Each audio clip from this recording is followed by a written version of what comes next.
اگه تو بدروک پلیر هستی حتما این تنظیمات ماینکرافت به کارت میاد. میای چونکو اگر گوشت خیلی قویه میذاری رو 12 نیست، میذاری روی 8. فریم ریتو میذاری روی 60. حالا میای اینجا اسکرین انیمیشن رو خاموش میکنی، FOV رو میذاری روی 80. بعد اوت سلکشن روشن، اوت سلکشن کامرا شیک خاموش. بچه ها اینا خاموش کنید، کامرا شیک خاموش.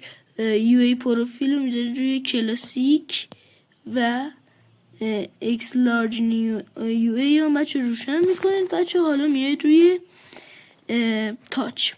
بچه توی تاچ میاید شما اوت جامپ رو خاموش میکنید.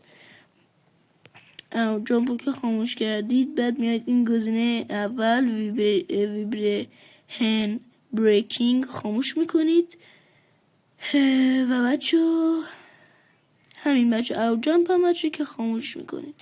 بچه این بود از این تنظیمات خفن. حالا بچه توی روز که هستید میتونید روی حالت کنترل این دوتاری که بچه فعال کنید. الان بچه من توی بازی نیستم، این دوتاری که فعال کنید میتونید هم روز بهتون نشون بده هم مختصات بازی. عشق منید. فعلا خداحافظ.